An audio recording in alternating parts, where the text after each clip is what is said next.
సామెతలు 10:9 ఏముంటుందంటే, యథార్థముగా ప్రవర్తించువాడు నిర్భయముగా ప్రవర్తించును, కుటిల వర్తనుడు బయలుపడును. ఇది మన కొరకు వాక్యం. మంచి మాట, అద్భుతమైన వాక్యం మనం ధ్యానం చేయబోతున్నాం.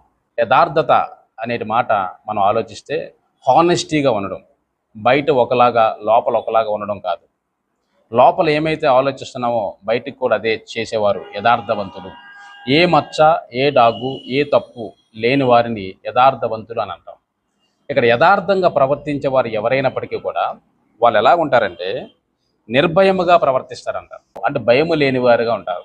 కొన్నిసార్లు చాలామంది యథార్థత లేనివారు, తప్పు దోవల్లో వెళ్తున్న వాళ్ళు భయపడుతూ ఉంటారు, ఎక్కడ దొరికిపోతామా అని.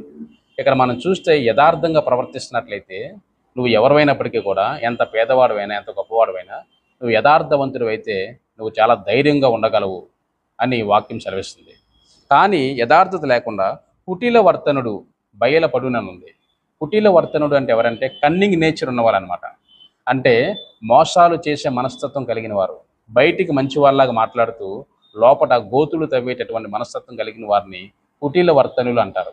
అలాంటి కుటిల వర్తనులు ఎవరైతే ఉన్నారో వాళ్ళు బయలుపరచబడును అని ఉంటుంది. ఇక్కడ మనం చూస్తే బైబిల్లో ఒక మంచి ఉదాహరణ కనిపిస్తుంది. దానియేలు అనేటువంటి భక్తుడు మనకి దానియేలు పుస్తకంలో అద్భుతంగా అతని గురించి రాయబడి ఉంది. దానియేలు 6వ అధ్యాయాన్ని కనుక మీరు చదివినట్లయితే ఒక మంచి సంఘటన జరిగింది. ఇక్కడ దానియేలు అతి శ్రేష్టమైన బుద్ధి గలవాడు అని రాయబడి ఉంది. ఇక్కడ దానియేలు యథార్థంగా ప్రవర్తిస్తూ ఉండడం వల్ల మరి 120 సంస్థానాలకు అధిపతిగా దర్యావేషు అనేటువంటి రాజు అతన్ని నియమించాడు. అయితే ఈ 120 సంస్థానాలకు ముగ్గురిని నియమించారనమాట. అందులో ముఖ్యుడు దానియేలు. అయితే ఈ ముగ్గురులో కూడా అతి శ్రేష్టమైన బుద్ధి గలవాడు కాబట్టి రాజు దానియేలు ప్రవర్తనను చూసి యథార్థవంతుడిగా ఉండడం వల్ల చూసి అతనిని నాయకుడిగా చేశారు.